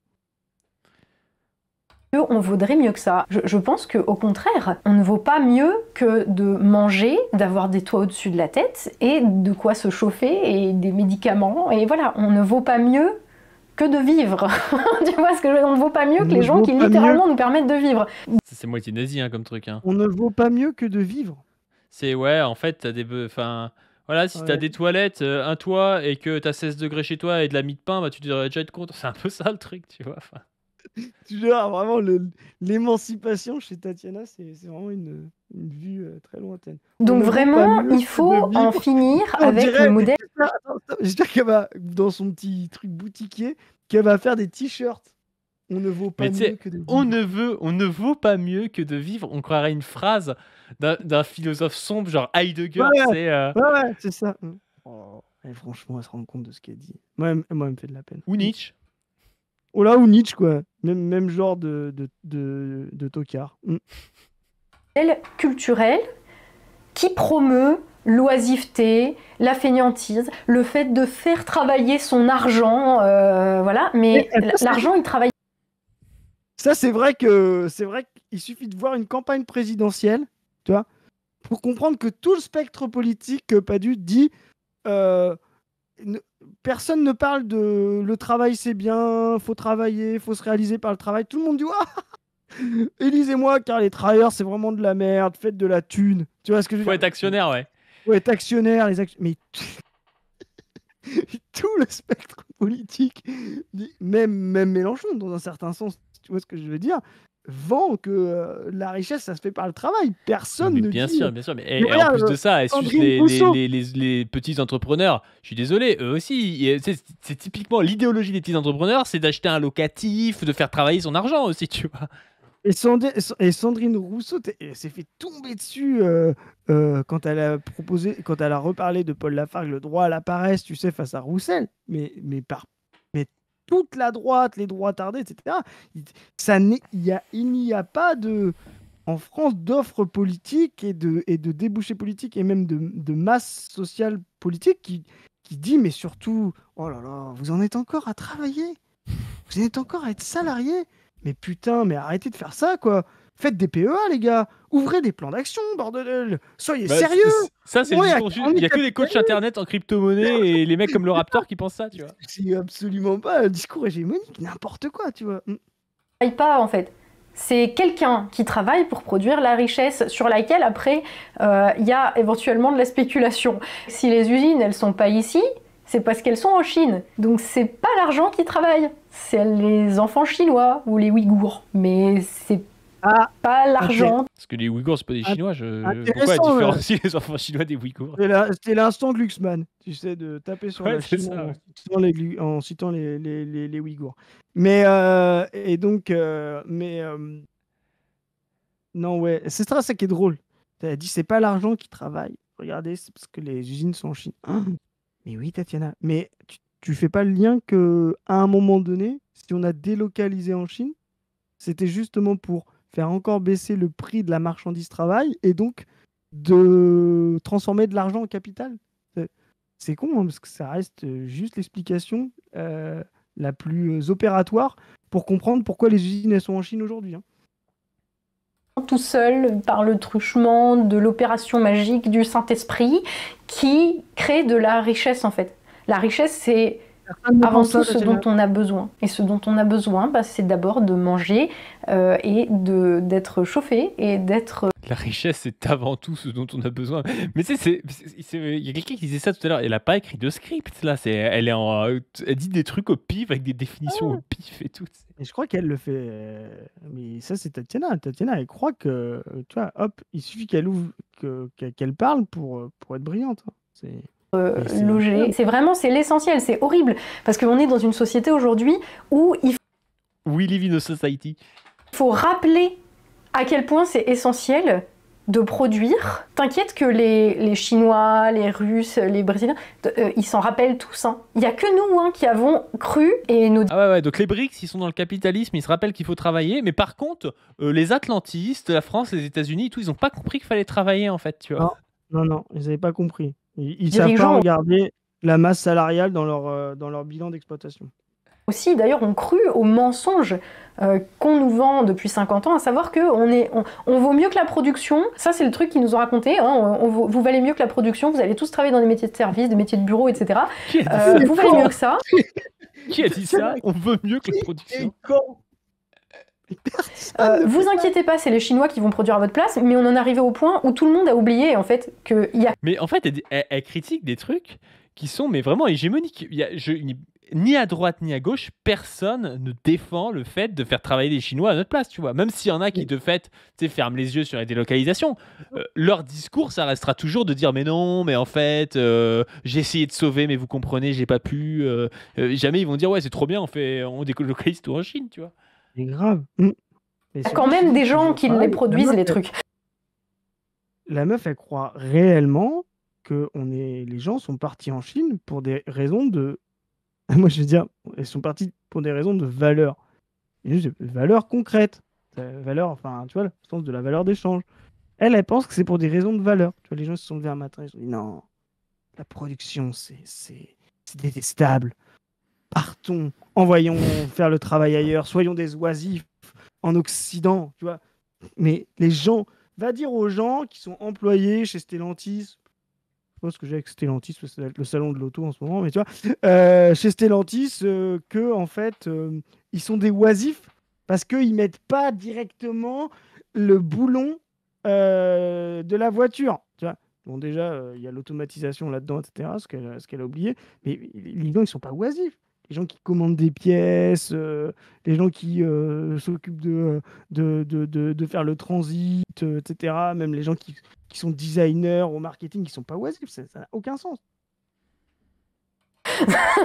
C'est dingue, c'est dingue. Tout le monde a oublié qu'il vivait quand même sur la base d'une production matérielle. Encore une fois, même si t'es fonctionnaire et que tu vis de l'argent de l'État, bah tu manges ce que les agriculteurs ont produit, ta maison elle a été construite par des producteurs, elle est réparée par des producteurs, et l'argent qui est dans les caisses de l'État et qui servent à payer le salaire des fonctionnaires et à filer des subventions aux startups pourries du climat. Ça c'est une dinguerie, et c'est là où on voit aussi comment elle est devenue de droite, c'est qu'elle critique les fonctionnaires tout le temps, tu vois. Encore dans le bingo de droite, les fonctionnaires c'est des parasites. Donc, et la meuf n'est pas toujours pas capable de comprendre justement l'apport comment dire, ce serait compliqué, mais on pourra en parler justement du secteur étatique, public, c'est-à-dire un secteur en dehors du secteur premier et secondaire de la consommation et de la production, comment cet apport-là a permis de dynamiser le capital.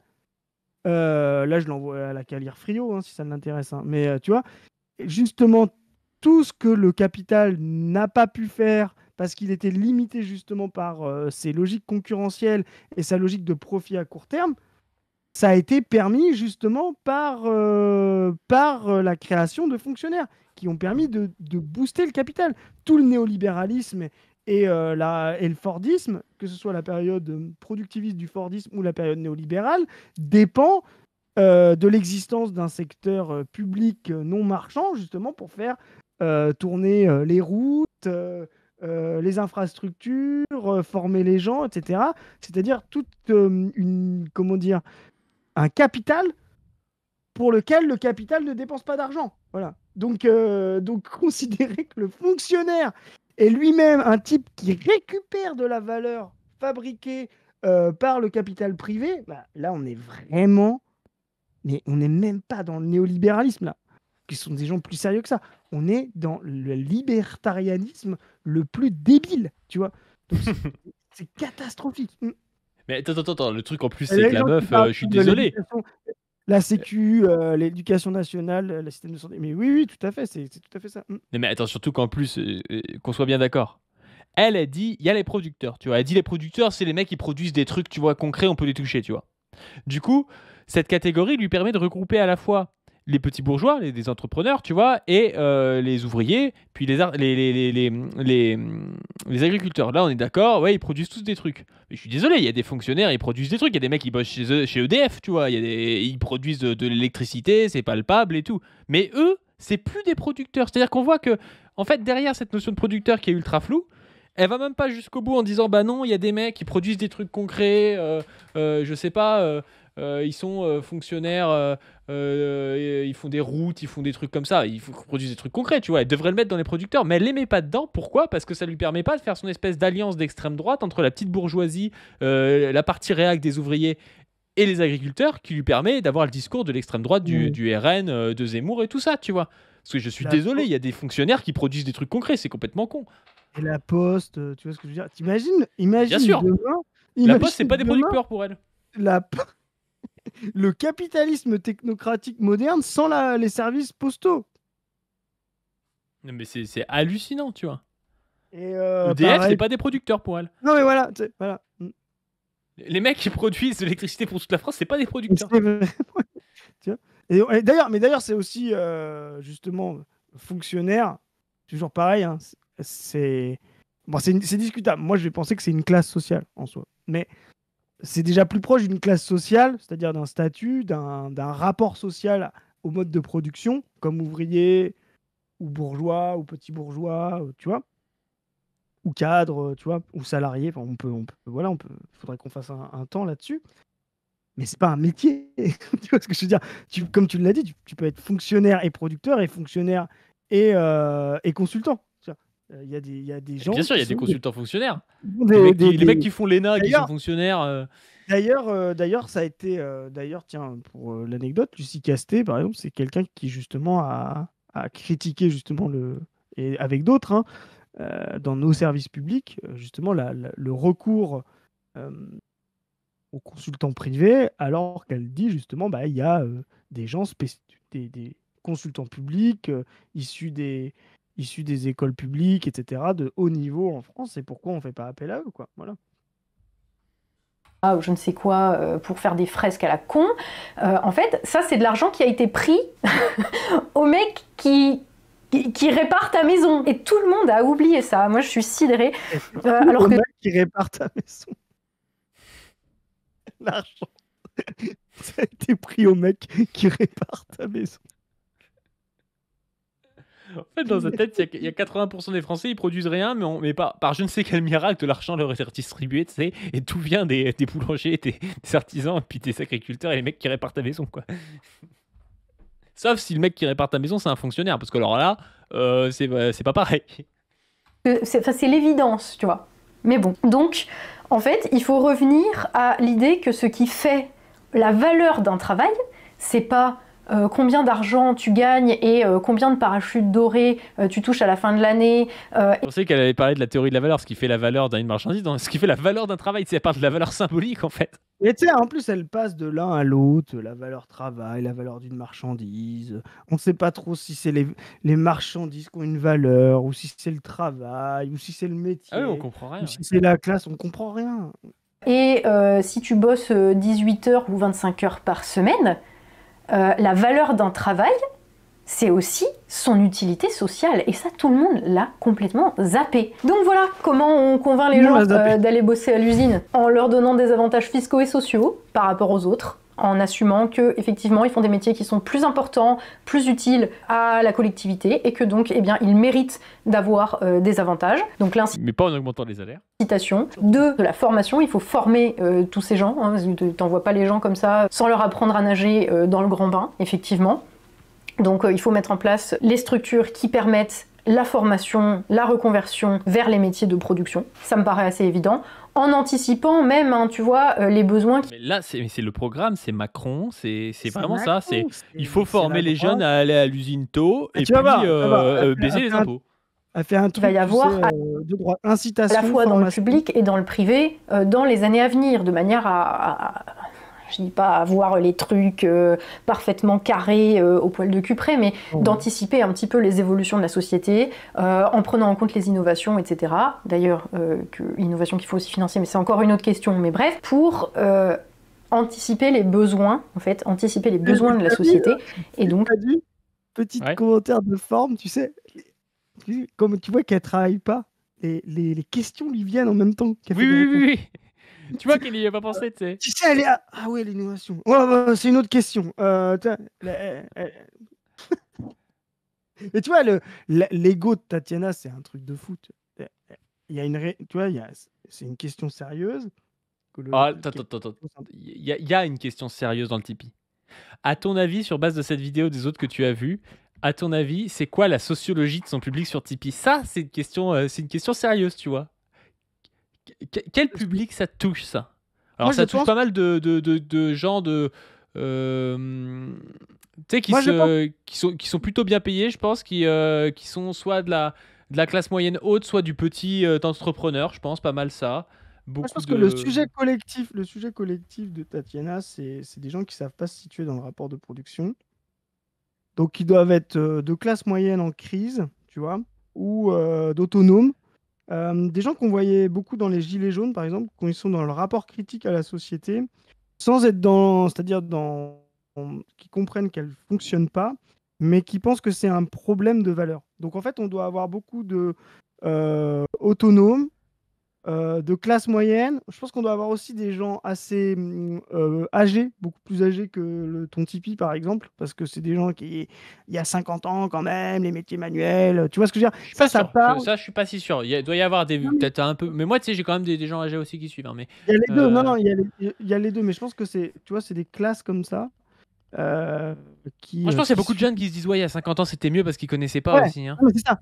Mais ça, c'est aussi un peu idéalisant. Mais je pense que voilà, on est sur un sujet collectif euh, de classe intermédiaire. Et aussi, je Attends, pense je suis d'accord avec toi. C'est juste que ce que je veux dire, c'est que j'ai dit classe moyenne supérieure. Ce que je voulais dire et ce que tu as très bien dit, classe moyenne supérieure tu sais, qui s'est dégradée. C'est-à-dire le mec qui Ouais, aurait dû gagner 4000 et qui gagne 2005. mais C'est je pense ça qu'on son est, cœur de. on est Le sur mec qui gagne 2000 au lieu de gagner 4000, qui a on fait est sur ingénieur, tu vois, qui a l'électorat. fait un truc comme ça, mais qui est pas très bien payé, tu vois, et enfin qui considère qu'il est pas très bien payé par rapport à ce qu'il aurait dû faire. Je pense que c'est ça.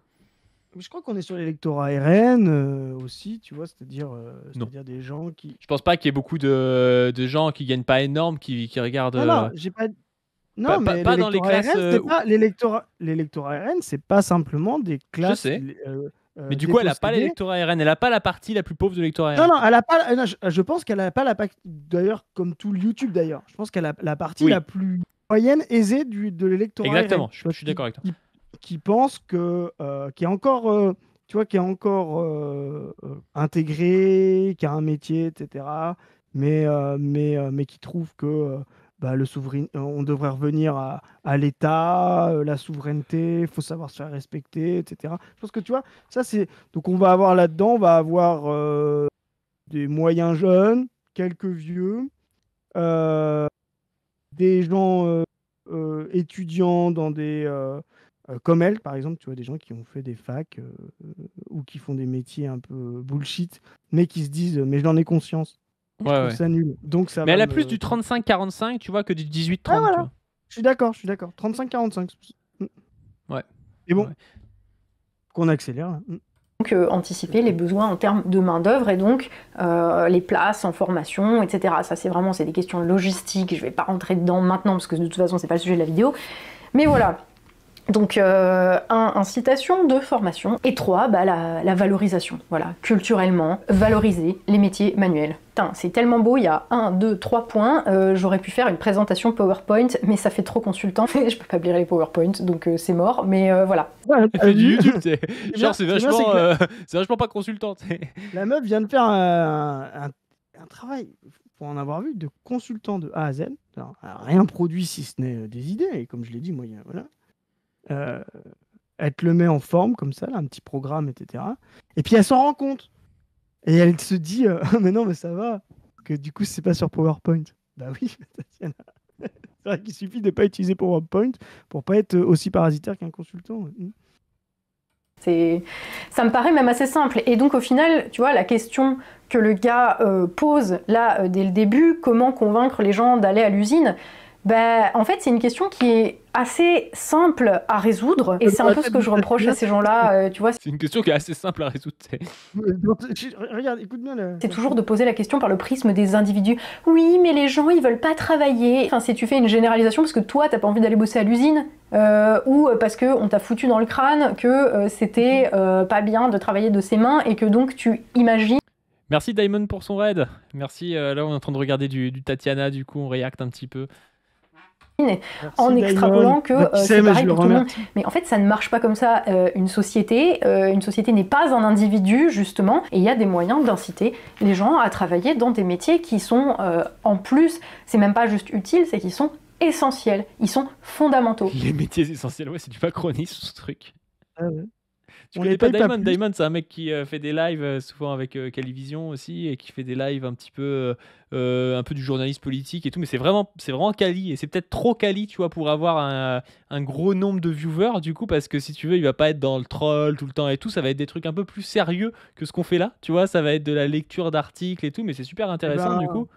Vraiment, c'est cool ce qu'il fait. regardez Diamond, les gens. Bah, let's Bravo. go, ouais, carrément. C'est-à-dire que sans eux, sans tout Je dis ça, il fait le même nombre de viewers que moi ou plus Mais de manière commune, c'est possible. Mais je veux dire, Diamond, il peut pas viser, je pense, 10 000 viewers, tu vois, parce qu'il est pas là à être là, oh là là là, la PLS cosmique du Raptor sur je sais pas qui, tu vois. tu vois, Tatiana nous dit un truc Il fait de la revue de presse, ouais. bah, let's go. Hein. Regardez Diamond. J'ai confiance. Et du coup, oui, je disais, Tatiana, tu vois, elle est là. Bah oui, mais c'est facile. Tu vois, un individu n'est pas. Ça, c'est assez typique des gens qui sont dans cette fausse conscience. C'est-à-dire, les structures sociales, incitation, machin, motiver les gens en masse, etc. Ça marche pour les autres, mais pas pour eux. Ça, c'est une vision assez. Il y a une vision de, comment dire, de la liberté seulement pour les élites. Ça peut être une interprétation de Spinoza, par exemple. C'est pas que Oui, ça, mais ça peut être ça. Tu vois, elle est libérée. Elle a la connaissance des choses, de la société, etc. Donc, elle n'est pas soumise. Elle sépare l'individu et la société. Elle ne rappelle pas que la société n'est que la production des individus et inversement. Donc, elle se dit l'individu c'est et la société, c'est différent. Et les structures sociales, c'est pour les cons. Tu vois. Ceux qu'on peut inciter, qu'on peut orienter, c'est ce qu'elle dit, hein, tu vois. Hop, on leur donne un petit peu plus, un petit peu moins d'impôts exactement. et hop, on les refout à l'usine, etc. C'est pour les cons. Elle est là, elle est libre, elle fait ce qu'elle veut, elle n'a pas à y aller, elle est sur YouTube, etc. Et ça, c'est vraiment typique. Et tu vois, là, je vais faire une critique. C'est extrêmement bourgeois d'ailleurs au passage, et c'est la C'est position de extrêmement Spinoza bourgeois. aussi à un moment donné. C'est la position, par exemple, d'un Bégodeau. Tu vois. Un Bégodeau, par exemple, c'est un type, il est dans l'émancipation, le libertaire pour lui. Par contre, il explique tout le reste de la société, c'est des cons, c'est les structures. Tu vois. Et il est tout le temps dans cette Il dit pas dichotomie. que Il c'est des arrive cons, pas. mais il dit qu'il est très structuraliste et il nie le libre arbitre, Bégodeau.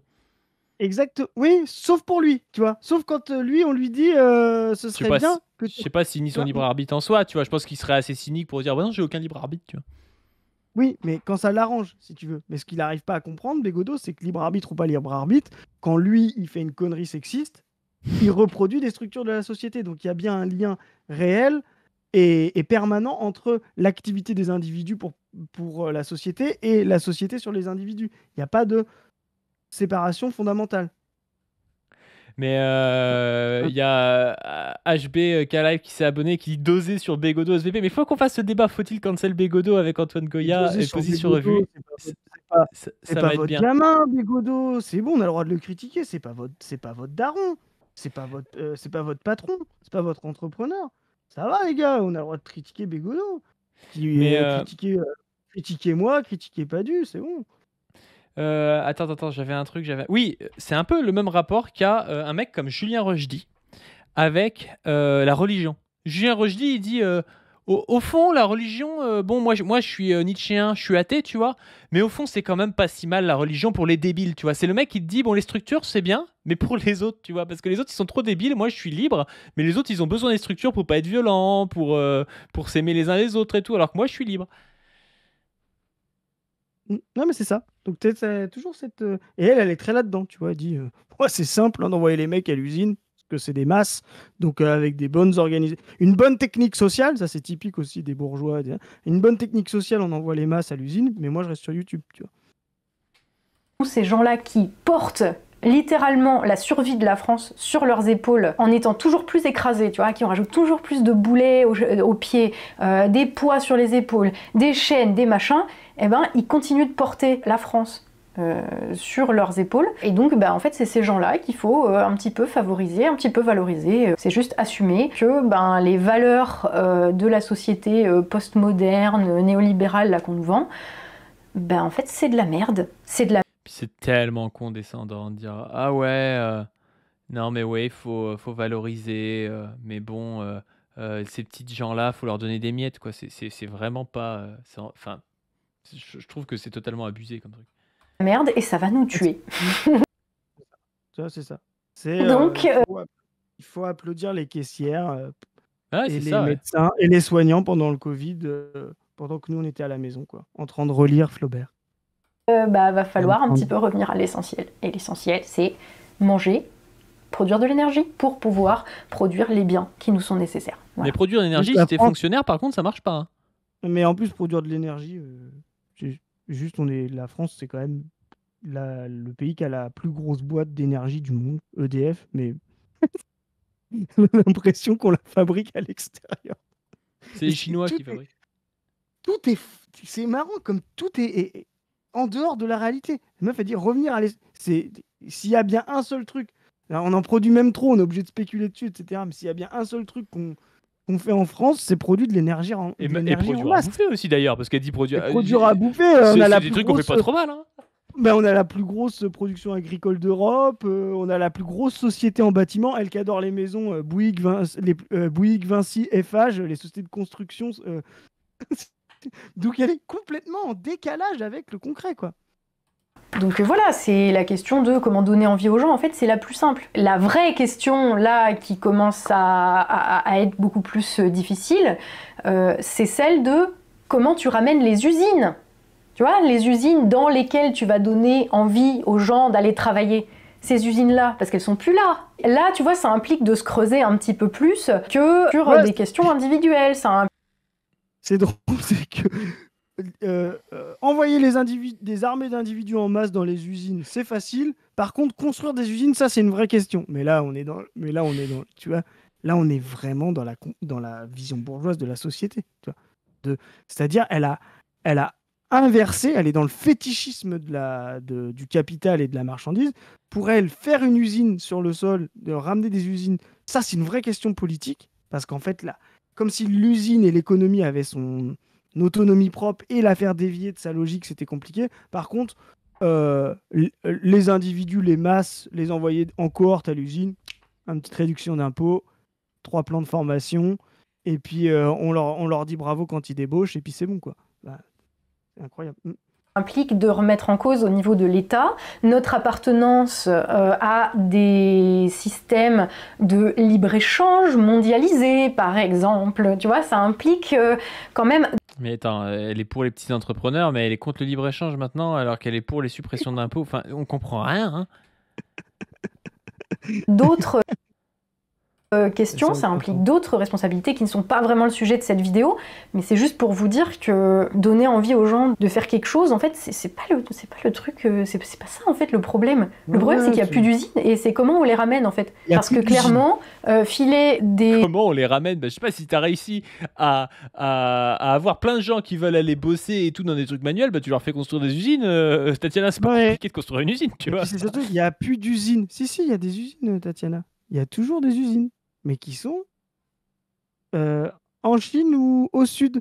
Parce que le problème n'est pas que les capitalistes ne veulent pas d'usines. Le problème, c'est que les capitalistes veulent faire diminuer et veulent faire augmenter le rapport d'exploitation. Et donc diminuer le prix de la marchandise travail. Et donc le problème, c'est que toi, tu arrives avec des solutions, faire ramener des usines sans augmenter les salaires des gens. Voilà. Mais je te le dis, tu vas vers le fascisme. Hein. Voilà. Ta solution d'économie politique, derrière, ça ne peut que être le fascisme. C'est-à-dire la contrainte et la violence. Tu ne remets pas en cause le libéralisme, tu ne remets pas en cause le capitalisme, tu ne remets pas en cause la division mondiale du travail, tu veux juste la ramener à une vision archaïque et nationaliste de la production. Je te le dis clairement, ta société, elle va de fait être autoritaire. Hein. Ah bah oui, tu vas devoir mettre des coups de fouet pour dire qu'il faut taffer autant que les Chinois pour le même prix. Et d'ailleurs, elle est en train de légitimer justement tout le discours de réindustrialisation de droite, etc. Pourquoi ? Parce qu'on l'a déjà dit dans une autre vidéo, l'impérialisme, la seconde phase de l'impérialisme, la phase néolibérale, est en crise. Les taux de profit et les productivités commencent à s'harmoniser entre le sud et le nord, et qu'il y a deux façons d'y répondre, soit en augmentant la concurrence nationaliste entre les productions, ce qui s'est passé dans les années 30, soit en étant dans l'internationalisme ouvrier, ce qui était la voie des communistes et ce qui est notre voie. Voilà.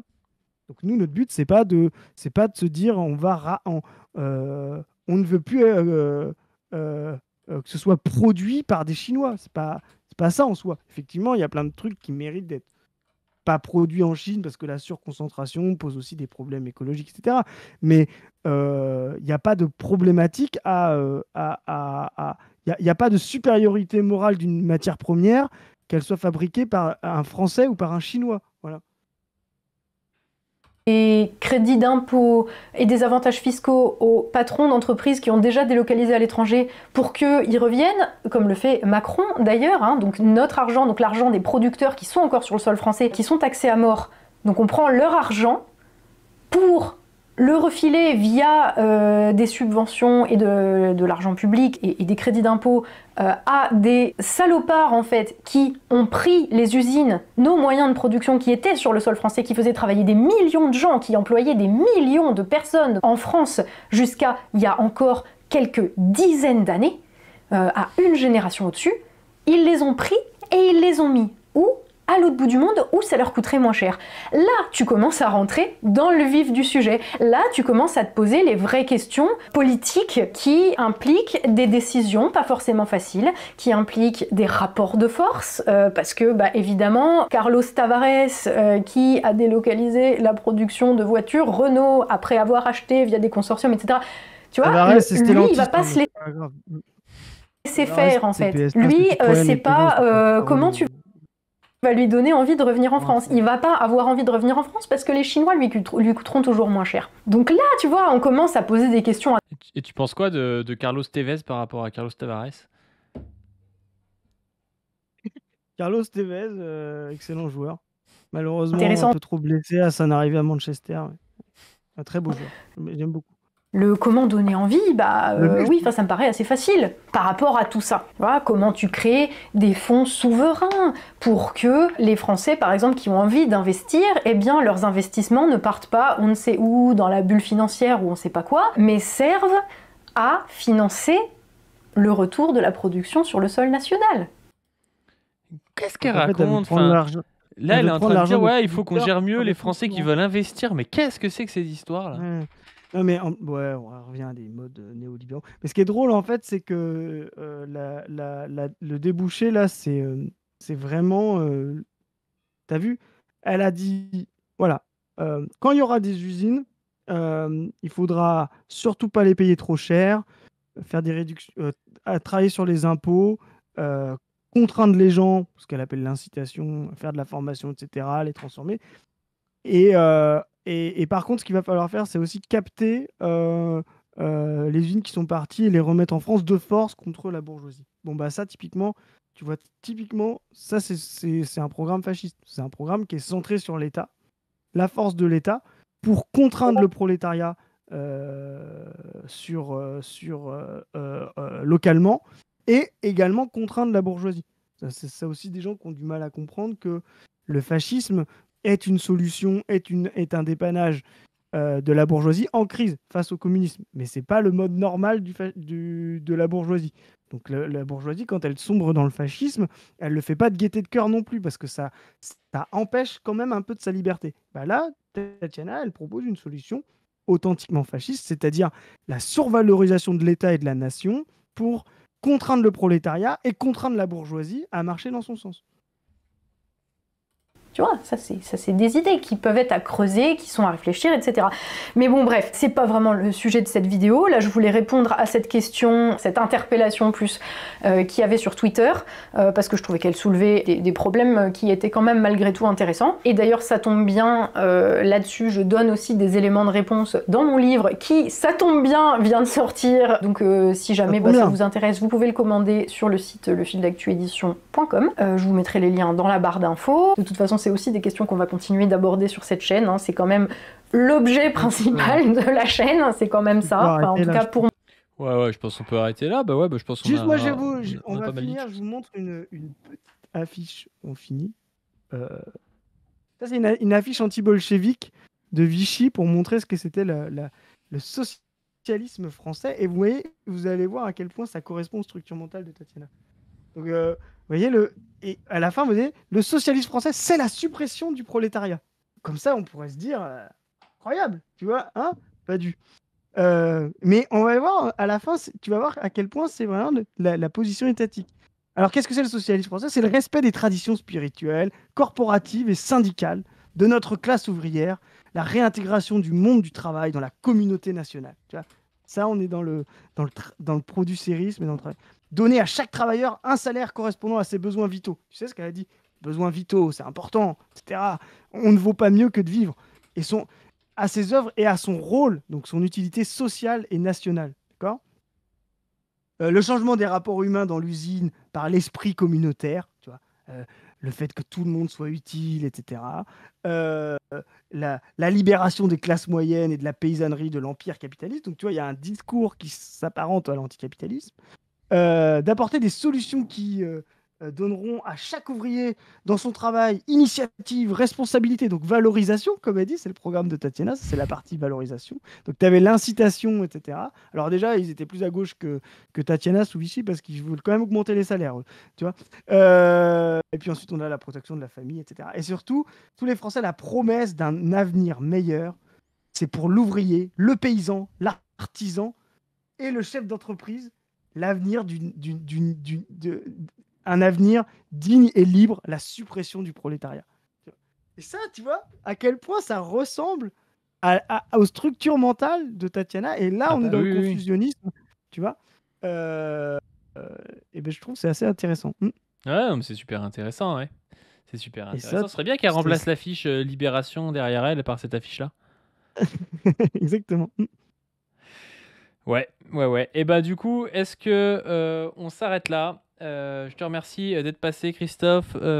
C'était un cool React. Encore là, il y a eu du monde et tout, donc c'était sympa en plus qu'on puisse répondre un peu à vos questions. Sur ce, je vous invite à vous abonner au Twitter de Position Revue, position-du-bas Revue. Il y a quelqu'un qui pose une question sur Michel Frère, le produit-série. Je connais pas. Tu peux en parler? C'est le livre dont on a parlé tout à l'heure. Voilà. Donc, il est là. Je l'ai lu. On pourra en reparler plus. Ouais, on en parlera peut-être une fois. Le producérisme, juste pour être clair, c'est une vision du monde où justement le producteur, cet imaginaire du producteur fantasmé et abstrait que décrit Tatiana, est central par rapport au parasitisme. On n'est plus dans un rapport de classe, comme je disais, dans deux classes et dans une société construite par deux classes antagoniques. Et donc une classe doit se libérer d'une exploitation. Là, on est dans un rapport, on va dire, normal en soi, producteur, parasité par des gens qui ne devraient pas l'être. Et donc, en fait, on a un rapport de salubrité. Tatiana, on va nettoyer la société, revenir à une société saine. Et c'est quelque chose de très important chez Tatiana et dans le producérisme. Et non pas, on va essayer de dépasser un mode de production total par la libération d'une classe qui est la classe ouvrière. Donc, on pourra en reparler plus complètement, mais voilà, les gens m'en ont parlé. C'est un livre que j'ai lu récemment, qui est un livre très intéressant. Et en fait, ce qui est intéressant, c'est comment le producérisme est devenu un petit peu la clé pour capter une partie des classes productrices, comme ils vont dire, des classes ouvrières françaises, justement parce que, Michel Feuer l'explique très bien, la droite française est devenue très libérale, donc n'est plus apparue comme sauvegardant la classe ouvrière, et donc la